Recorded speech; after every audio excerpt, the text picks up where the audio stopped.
চব্বিশের ছাত্র জনতার গণ অভ্যুত্থানে যে সকল সহযোগিতা শুরু হয়েছে তাদের আত্মত্যাগ তাদেরকে শ্রদ্ধার সাথে শুরু করেছে। প্রিয় মাননীয় জেলা প্রশাসক মহোদয়, আজকে অত্যন্ত গুরুত্বপূর্ণ মিটিং আমরা এখানে সমবেত হয়েছি। আমরা বিজয় দিবস উদযাপনকে কেন্দ্র করে আওয়ামী লীগ কর্তৃক কিংবা কোনো ধরনের দুষ্কৃতিকারীদের যাতে কোনো ধরনের ষড়যন্ত্র এবং দেশকে অস্থিতিশীল করতে না পারে সেটির লক্ষ্যে কক্সবাজারে আমরা সজাগ রয়েছি।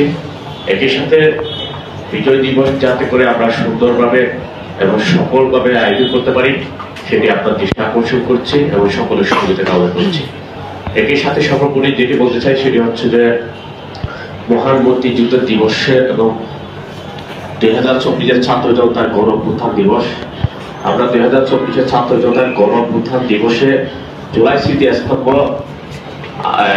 কক্সবাজারে করার যে সিদ্ধান্ত হয়েছে, আমি জুলাই স্মৃতি স্তম্ভ কমিটির সদস্য সচিব হিসাবে আমাদের বক্তব্য জুলাই স্মৃতি স্তম্ভ করার বিষয়ে যে সিদ্ধান্ত হয়েছে, জুলাই স্মৃতি স্তম্ভ এখনো পরিত্যক্ত অবস্থায় রয়েছে এবং কোনো ধরনের কাজ আর কোনো ধরনের কার্যক্রম করা হয়নি। আপনার মাধ্যমে এবং আমাদের পক্ষ থেকে আপনার প্রতি আমাদের ক্ষুধার্ত আহ্বান থাকবে জুলাই স্মৃতি স্তম্ভ যাতে করে সুন্দরভাবে সম্পূর্ণ করা যায় খুব শীঘ্রই সেটির বিষয়ে আপনার দৃষ্টি আকর্ষণ করেছে। একই সাথে সকলকে ধন্যবাদ জানাই বক্তব্য স্থাপন। 1 মিনিট খালি জুলাই স্মৃতি স্তম্ভ সম্পর্কে একটু বলি। জুলাই স্মৃতি স্তম্ভ একটা জায়গা ঠিক করা হয়েছিল, আপনারা জানেন বেজি হয়েছিল, মূল এটা ঢাকা থেকে আসার কথা। এরপরে মনে হয় নতুন একটা স্থানে করার ব্যাপারে একটা সিদ্ধান্ত হয়েছে। এই সিদ্ধান্তটা এখন চূড়ান্ত হয়নি, যার ফলে এটাও কমপ্লিট হচ্ছে না, নতুন স্থানেও করা সম্ভব হচ্ছে। নতুন স্থান কলাতলির ওখানে অলরেডি আমরা বলতে পারেন যে 1 মাস আগে জায়গাটা আমরা পরিদর্শন করছি।